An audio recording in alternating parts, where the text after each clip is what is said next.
दैनिक पत्र पत्रिकाको सँगालो कार्यक्रम अखबारमा स्वागत छ। म बाबुराम तिमेल सिन्हा।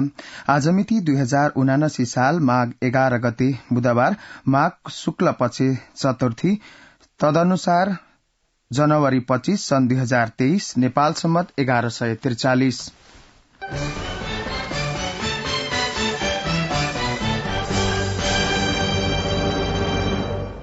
आज प्रकाशित राष्ट्रिय दैनिक पत्र पत्रिकाहरूले संघीयता र गणतन्त्र विरूद्ध नबोल्न प्रधानमन्त्री पुष्पकमल दाहाल प्रचण्डले आफ्ना मन्त्री परिषदका सदस्यहरूलाई दिनुभएको निर्देशनको विषयलाई मुख्य प्रसंग बनाएर समाचार प्रकाशित गरेका छन्। हामीले कार्यक्रम अखबारमा सबैभन्दा पहिला गोरखापत्र दैनिकले प्रकाशित गरेको समाचारलाई लिँदैछौं। संघीयता र गणतन्त्र विरूद्ध बोल्ने अधिकार मन्त्रीलाई छैन, प्रम शीर्षकमा समाचार प्रकाशित छ। प्रधानमन्त्री पुष्पकमल दाहाल प्रचण्डले सरकारमा बसेर संघीयता र लोकतान्त्रिक गणतन्त्र विरूद्ध बोल्ने अधिकार कसैलाई नभएको बताउनु भएको छ। राष्ट्रिय सभाको मंगलबारको बैठकमा संघीयता कार्यान्वयन अध्ययन तथा अनुगमन संसदीय विशेष समितिको प्रतिवेदन 2079 माथिको छलफलमा सदस्यहरूले राखेको जिज्ञासाको जवाफ दिँदै उहाँले संविधान कार्यान्वयनका सिलसिलामा संघीय संरचनाबारे विभिन्न कोणबाट प्रश्न उठाइने जमर्को भएको बताउनुभयो। त्यसै क्रममा उहाँले बाहिर राजनीतिक दल तथा सांसदलाई आफ्नो धारणा राख्ने अधिकार भए पनि मन्त्री परिषदमै बसेर त्यस विरूद्ध बोल्ने अधिकार भने कसैलाई नभएको स्पष्ट पार्नुभयो। एकजना मन्त्रीले संघीय संरचना र लोकतान्त्रिक गणतन्त्रको विपक्षमा बोलेको भने एक सांसदको प्रश्नको जवाफमा प्रधानमन्त्रीले भन्नुभयो, यस विषयमा मेरो गम्भीर ध्यानाकर्षण भएको छ। संघीयता र लोकतान्त्रिक गणतन्त्र विरूद्ध बोल्ने र प्रचार गर्ने अधिकार र नैतिक र कानूनी रूपले कसैलाई पनि छैन। यो स्पष्टीकरणको विषय हुन जान्छ। उहाँले प्रदेशमा मन्त्रालयको संख्या घटाउने बारे दलहरूबीचमा राजनीतिक समझदारी बनेको बताउनुभयो। पछिल्लो समय कतिपयले संघीय संरचना खर्चिलो भएकोमा प्रश्न गरिरहेको भन्दै उहाँले प्रदेशमा मन्त्रालयको संख्या प्रदेश सभाको 10% भन्दा बढ़ी नबढ़ाउने राजनीतिक सहमति भएको बताउनुभयो। तर उक्त विषयलाई विधिवत सम्बोधनका लागि भने संविधान संशोधनको आवश्यकता पर्नेछ। संविधानले प्रदेश सभा सदस्यको 20% सम्म मन्त्री बनाउने छूट प्रदेश सरकारलाई दिएको छ। संघीयता र गणतन्त्र विरूद्ध बोल्ने अधिकार मन्त्रीलाई छैन, प्रधानमन्त्री शीर्षकमा आजको गोरखापत्र दैनिकले प्रकाशित गरेको समाचारलाई हामीले लियौं।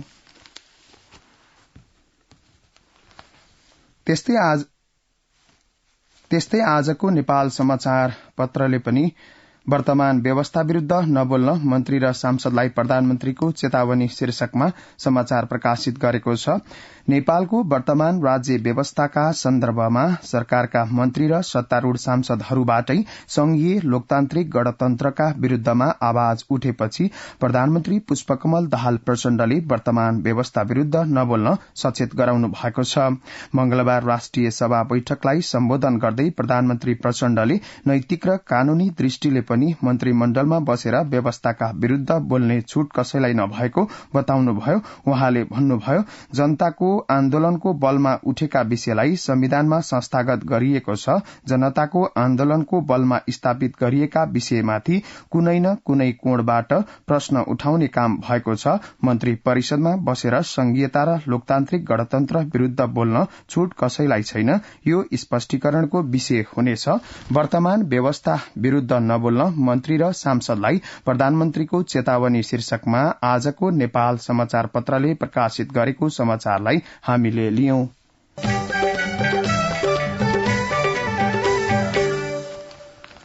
त्यस्तै आजको गोरखापत्र दैनिकले आफ्नो भित्री पृष्ठमा प्रधानमन्त्री प्रचण्डका 30 दिन अभूतपूर्व विश्वासको मत 21 दिन सिंहदरबारबाट कामकाज शीर्षकमा समाचार प्रकाशित भएको छ।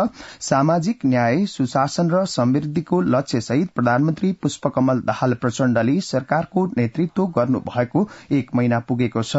कोविड महामारी विश्वव्यापी रूपमा देखा परेको आर्थिक मन्दी र त्यसको प्रत्यक्ष अप्रत्यक्ष प्रभाव नेपालमा परिरहेको परिप्रेक्ष्यमा प्रधानमन्त्री प्रचण्डले देशको नेतृत्व गरिरहनु भएको छ। त्यसलाई स्वयं प्रधानमन्त्रीले चुनौतीपूर्ण अवसरका रूपमा संश्लेषण गर्दै आउनु भएको छ।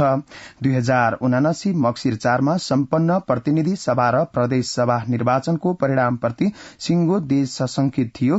त्रिशंकु चरित्रको संसद, राजनीतिक दर्शन र विचारधारामा अनेकता, संसदमा नयाँ दलहरूको उपस्थिति लगायतका विषयलाई कतिपयले संसद पूर्णकाल अगाडि बढ़दैन कि भन्ने ढंगले विश्लेषण गरेका थिए। तर नेकपा माओवादी केन्द्रका अध्यक्ष समेत रहनुभएका प्रधानमन्त्री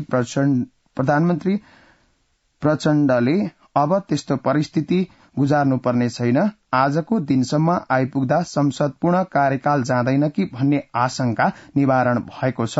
लोकतन्त्रको सुदृढीकरण, संविधानको रक्षा एवं प्रभावकारी कार्यान्वयन र राजनीतिक स्थिरताका निम्ति यो महत्वपूर्ण सन्देश हो। प्रधानमन्त्रीमा निर्वाचित भए पश्चात प्रचण्डलाई दुवै छिमेकी मुलुकका साथै अधिकांश मुलुकले बधाई ज्ञापन गर्दै सफल कार्यकालको शुभकामना व्यक्त गर्नुका साथै पारस्परिक सद्भाव, एकता र सहकारी थप मजबूत बनाउने प्रतिबद्धता गर्नुले वर्तमान सरकारको सन्तुलित कूटनीतिको पहिचान दिन्छ।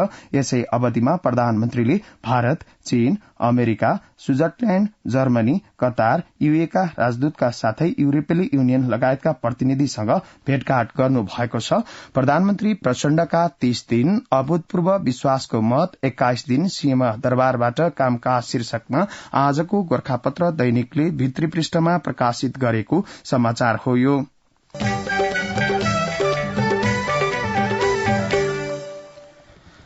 आजको नागरिक दैनिकले आफ्नो अग्र पृष्ठमा भूकम्पबाट 1 को मृत्यु, 5 घाइते, बाजुरा र बझाङका दर्जनौं घरमा क्षति शीर्षक दिएर समाचार छापेको छ। बाजुराको हिमाली गाउँपालिकाको मेला केन्द्रबिन्दु भएर मंगलबार दिउँसो गएको भूकम्पका कारण गौमूल गाउँपालिका 2 की 35 वर्षीय जमुना रोकायाको मृत्यु भएको छ। घाँस काट्न गएका बेला भूकम्पको धक्काले माथिबाट खसेको ढुङ्गाले लागेर उहाँको घटनास्थलमै मृत्यु भएको स्थानीय दिपेन्द्र रोकायाले बताउनुभयो। गौमूलकै अम्लिसमा भूकम्पकै कारण पहिरो खस्दा 5 जना घाइते भएको र रामदल बोहराका 40 भन्दा बढ़ी भेड़ा मरेको उहाँले बताउनुभयो। भूकम्पबाट 1 को मृत्यु, 5 घाइते, बाजुरा र बझाङका दर्जनौं घरमा क्षति शीर्षकमा आजको नागरिक दैनिकले अग्र पृष्ठमा प्रकाशित गरेको समाचार हो। यो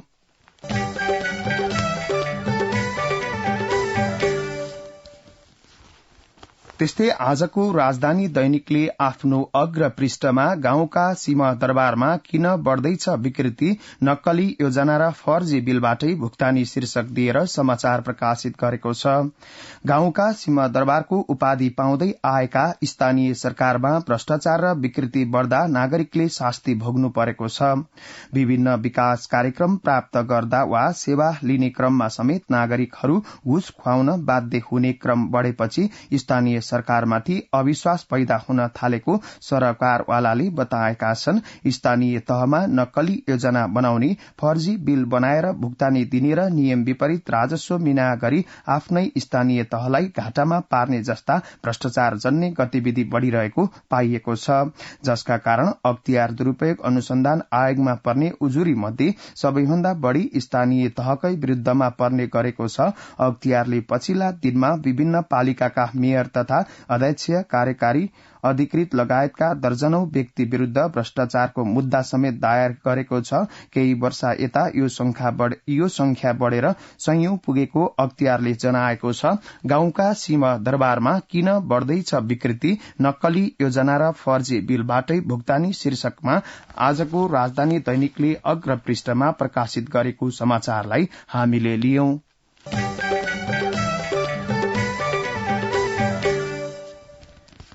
त्यस्तै आजको नयाँ पत्रिका दैनिकले प्रदेश सरकार विस्तारमा पनि केन्द्रकै भर शीर्षकमा प्रमुख समाचार छापेको छ। कार्यक्रम अखबारमा अब हामी यसै समाचारलाई लिँदैछौ।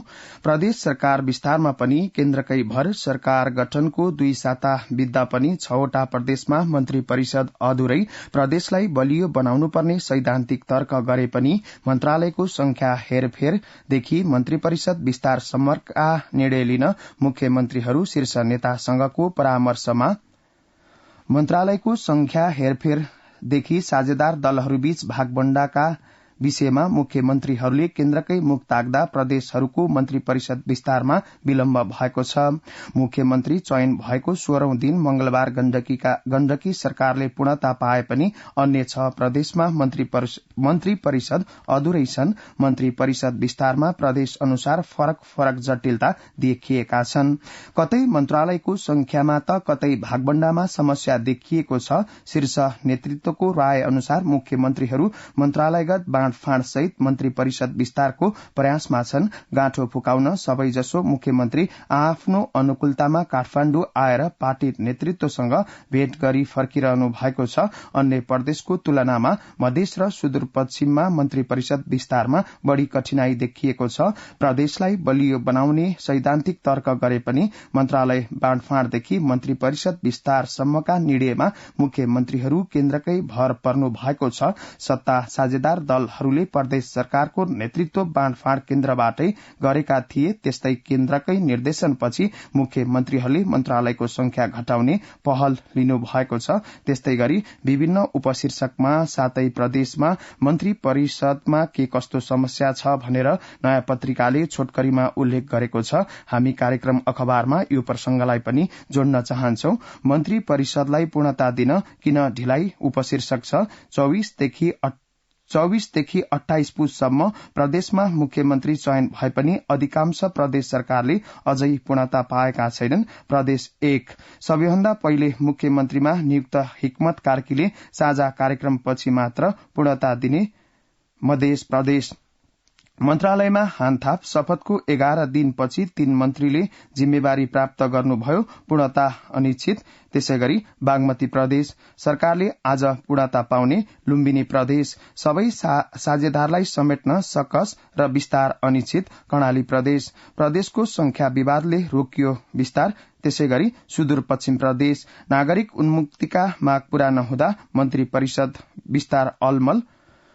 प्रदेश सरकार विस्तारमा पनि केन्द्रकै भर शीर्षकमा आजको नयाँ पत्रिका दैनिकले अग्र पृष्ठमा प्रकाशित गरेको समाचारलाई हामीले लियौं।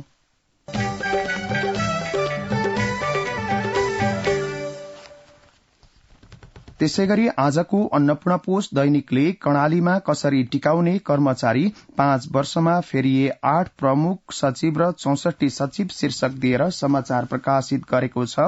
कर्णालीमा सरकार भन्दा बढ़ी अस्थिरता कर्मचारी तन्त्रमा देखिएको छ। 5 वर्षको अवधिमा मुख्यमन्त्री 2 पटक फेरिदा प्रदेशमा कर्मचारी तन्त्र हाक्ने प्रमुख सचिव 8 जना फेरिनु भएको छ। प्रमुख सचिव कोही त 2 महिना पनि बस्नु भएन, बढ़ीमा 1 वर्षसम्म बसेको देखिन्छ। त्यस्तै मुख्यमन्त्री तथा मन्त्री परिषदको कार्यालयसँगै अन्य 7 मन्त्रालयमा 64 सचिव बदलिनु भएको छ। यसले प्रदेश सरकारको काममा ठूलो प्रभाव पारेको जानकारहरू बताउँछन्, जसका कारण हरेक वर्ष विकास बजेट खर्च निकै कम मात्रै हुने गरेको छ। संघबाट सचिव ल्याउँदा कर्णालीमा टिकाउनै मुस्किल छ। विभिन्न बाहना वा अन्य अवसर पारी चाँडै बाटो लाग्नुहुन्छ। यसले यहाँको सरकार सञ्चालनमा ठूलो प्रभाव पारेको छ। पूर्व मुख्यमन्त्री जीवन बहादुर शाही भन्नुहुन्छ, प्रदेश संरचनाको शुरूआतमा कर्णालीमा सचिव बस्नै मान्नु भएन। सजाय दिए जस्तो गरी पठाएको भनेर समेत आक्षेप लाग्ने गर्यो। कर्णालीमा कसरी टिकाउने कर्मचारी 5 वर्षमा फेरिए 8 प्रमुख सचिव र 64 सचिव शीर्षकमा आजको अन्नपूर्ण पोस्ट दैनिकले प्रकाशित गरेको समाचारलाई हामीले लियौं।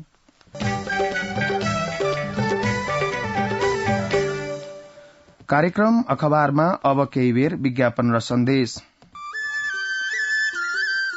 सुन त, भोलिको मिटिङको लागि सबैलाई फोन गर्यो? छैन सर, मेरो मोबाइलमा ब्यालेन्स नै थिएन। अलि पछि गर्छु ल्यान्डलाइनबाट। ल हेर, मोबाइलमा ब्यालेन्स छैन भनेर हुन्छ? तिमीलाई थाहा छैन यस कार्यालयले नेपाल टेलिकमको कर्पोरेट युजर ग्रुप अर्थात सीयूजी सेवा लिएको छ। तिम्रो नम्बरलाई पनि सीयूजीमा सहभागी गराउन। अनि सर, मेरो त प्रिपेड नम्बर हो नि। अहिले नेपाल टेलिकमले प्रिपेड र पोस्टपेड दुवै फोनमा सीयूजी सेवा लागू गरिसकेको छ। सीयूजीमा आबद्ध भएपछि हाम्रो कर्मचारीहरू बीच निशुल्क र नेपाल टेलिकमको नेटवर्कमा सस्तो दरमा फोन तथा एसएमएस गर्न र डाटा चलाउन पाइन्छ नि। तिमीलाई थप जानकारी चाहिएमा नेपाल टेलिकमको वेबसाइट www.ntc.net.np मा हेर न। नेपाल टेलिकम, राष्ट्रको संचार। अब पत्र पत्रिकामा भएका बाँकी प्रसंग। उच्च हिमाली क्षेत्रमा हिमपात शीर्षकमा गोर्खापत्र दैनिकले भित्री पृष्ठमा समाचार प्रकाशित गरेको छ। सुदूरपश्चिमका उच्च हिमाली क्षेत्रमा मंगलबार हिमपात भएको छ। सुदूरपश्चिमका बाजुरा, दार्चुला, बजाङ, बैतडी, डडेलधुरा लगायतका क्षेत्रमा हिमपात हुने गरेको छ। सुदूरपश्चिमका तराईका 2 मात्र जिल्ला कैलाली र कञ्चनपुरमा समेत बिहानदेखि वर्षा भइरहेको छ। यसपटक डडेलधुरा बाहेकका उच्च हिमाली क्षेत्रमा हिमपात भएको छ। बाजुरा, बजाङ, अछाम र डोटीमा फैलिएको खप्तड राष्ट्रिय निकुञ्जमा पनि हिमपात पर्न शुरू भएको खप्तड राष्ट्रिय निकुञ्जका प्रमुख संरक्षण अधिकृत गोपाल घिमिरेले जानकारी दिनुभयो।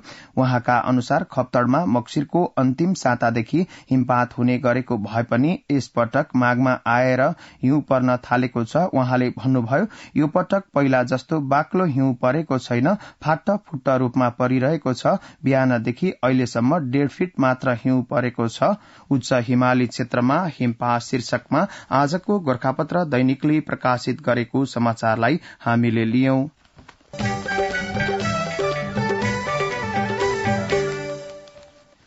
आजको कान्तिपुर दैनिकले आफ्नो अग्र पृष्ठमा आखिर के हो सांसद कोइरी माथिको अभियोग शीर्षकलाई प्रमुख प्रसंग बनाएर समाचार प्रकाशित गरेको छ। अब हामी यसै समाचारलाई लिन चाहन्छौं। एमाले सांसद लक्ष्मी महतो कोइरीप्रति सरकार मात्र होइन अदालत पनि उदार बनेको छ। आन्दोलनकारीको कुटपिटबाट घाइते प्रहरी असै थमन विकलाई एम्बुलेन्सबाट निकालेर खेतमा लखेटी मारेको अभियोग लाग्नु भएका महत्वको मुद्दाको पेशी 23 पटक सरेको छ।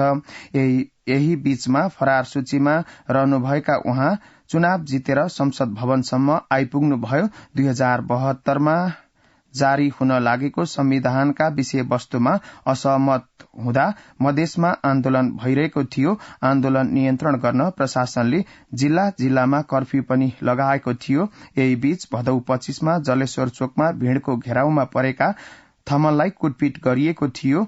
उहाँलाई उपचारका लागि जनकपुर लग्दै गर्दा झन्ठूलो समूहले घेरेर खेतमै हत्या गरेको थियो। सशस्त्र प्रहरी बल सीमा सुरक्षा कार्यालय महोत्तरीमा दरबन्दी भएका 38 वर्षीय असै थमन जलेश्वरमा कार्यरत हुनुहुन्थ्यो। मधेसमा आन्दोलन जारी रहेकामा वस्तुस्थिति बुझ्न आदेश भए अनुसार उहाँ भदौ 25 बिहान 8:30मा जलेश्वर बजारतर्फ लाग्नु भएको थियो। तर बजारमा जम्मा भएको भीड़ थमनमाथि जाई लागेको थियो। आखिर के हो सांसद कोइरी माथिको अभियोग शीर्षकमा आजको कान्तिपुर दैनिकले अग्र पृष्ठमा प्रकाशित गरेको समाचारलाई हामीले लियौं।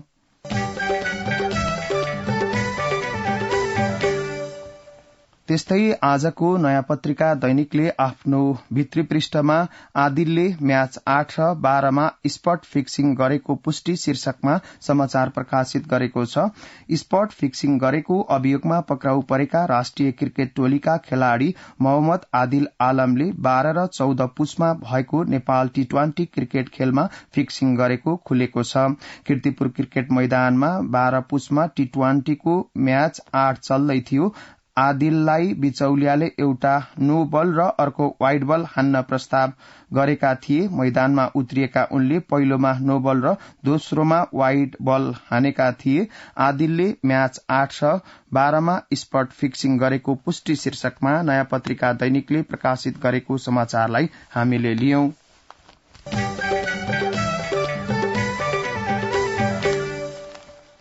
आजको कान्तिपुर दैनिकले आफ्नो भित्री पृष्ठमा 6 महिनामा प्रदेशहरूको खर्च 9 देखि 24% मात्र शीर्षक दिएर समाचार प्रकाशित गरेको छ। विकास बजेट खर्च गर्न नसक्दा वर्षेनी आलोचना खेप्दै आएका प्रदेश सरकारले यस वर्ष पनि खर्च गर्न सकेका छैनन्। फलस्वरूप संघीय सरकारको तुलनामा प्रदेश सरकारको अवस्था झन खराब देखिएको छ। चालू आर्थिक वर्ष 2079-80 को पहिलो 5 महिनामा संघीय सरकारले कुल बजेट मध्ये 32.12% खर्च गरेको छ। यसमा विकास खर्चको हिस्सा 14.05% मात्र रहेको छ। 14.05% मात्र रहेको छ। यता सातै प्रदेशले भने कुल बजेटको 17% मात्र खर्च गर्न सकेका छन्। संघ, प्रदेश र स्थानीय सरकारले बजेट विनियोजन गर्दा विकास बजेटलाई नै प्राथमिकतामा राख्ने गरेका छन्। संघीय सरकारले चालू आर्थिक वर्षका लागि चालू पुँजीगत र प्रदेश र स्थानीय तहमा वित्तीय हस्तान्तरण र वित्तीय व्यवस्थातर्फ 17 खर्ब 93 अर्ब 83 करोड़ 96 लाख रूपियाँको बजेट विनियोजन गरेको छ। 6 महिनामा प्रदेशहरूको खर्च 9 देखि 24% मात्र शीर्षकमा आजको कान्तिपुर दैनिकले प्रकाशित गरेको समाचारलाई हामीले लियौं।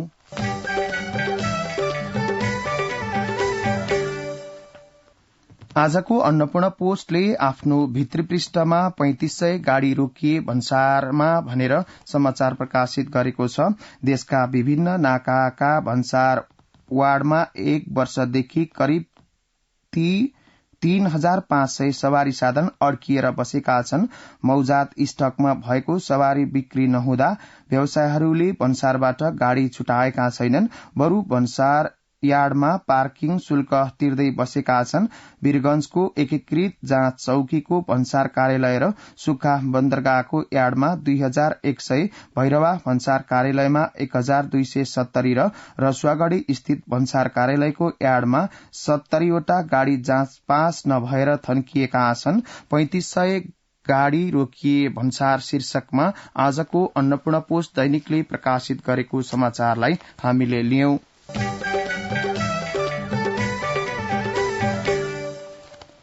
आजको कारोबार दैनिकले आफ्नो अग्र पृष्ठमा 100 पालिकाले मात्र गरे जग्गा वर्गीकरण शीर्षकमा समाचार प्रकाशित गरेको छ।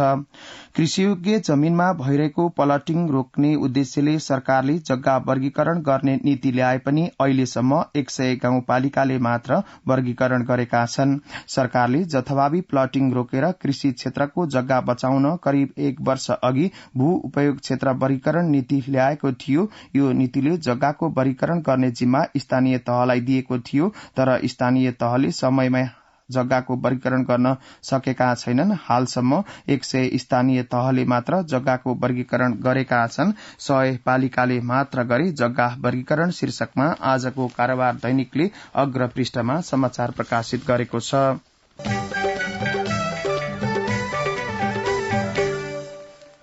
कार्यक्रम अखबारमा अबको क्रममा हामी पत्र पत्रिकाहरूले प्रकाशित गरेका सम्पादकीयलाई लिन चाहन्छौ। कान्तिपुर दैनिकले आफ्नो सम्पादकीय राष्ट्रपति निर्वाचनको मिति नघर्काउ शीर्षकमा प्रकाशित गरेको छ। नयाँ राष्ट्रपतिका निम्ति निर्वाचनको तयारी तथा मिति घोषणा गर्न निर्वाचन आयोगले अस्वाभाविक आनाकानी गरिरहेको छ। राष्ट्रपति तथा उपराष्ट्रपतिको निर्वाचन सम्बन्धी ऐन अनुसार राष्ट्रपतिको पदावधि सकिनु भन्दा कम्तीमा 1 महिना अगावै निर्वाचन गरिसक्नुपर्छ। वर्तमान राष्ट्रपतिको पदावधि आगामी फागुन 29 गते सकिँदैछ। राष्ट्रपति निर्वाचनको अनिवार्य मिति नघर्काउ शीर्षकमा कान्तिपुर दैनिकले प्रकाशित गरेको सम्पादकीय हो यो। त्यसैगरी नागरिकले आर्थिक उन्नयन शीर्षकमा सम्पादकीय प्रकाशित गर्दा यता नेपाल समाचार पत्रले वाम एकता शीर्षकमा सम्पादकीय प्रकाशित गरेको छ। त्यसैगरी राजधानीले कमी कमजोरी सच्याउँदै अघि बढ शीर्षक दिएर सम्पादकीय प्रकाशित गरेको छ भने अन्नपूर्ण पोस्ट दैनिकले मालदार मन्त्रालयको ताक शीर्षकमा सम्पादकीय प्रकाशित गर्दा यता कारोबार दैनिकले पुँजीगत खर्च बढ़ाउ शीर्षकमा सम्पादकीय प्रकाशित गरेको छ। पत्र पत्रिकामा प्रकाशित भएका यिनै प्रसंगहरूसँगै कार्यक्रम अखबारको निर्धारित समय सकिसकेको छ। प्रविधिमा साथ दिनुहुने राजु थापालाई धन्यवाद। यसपछि कार्यक्रम अन्तर्संवाद सुन्न सक्नुहुनेछ। हवस् त, नमस्कार।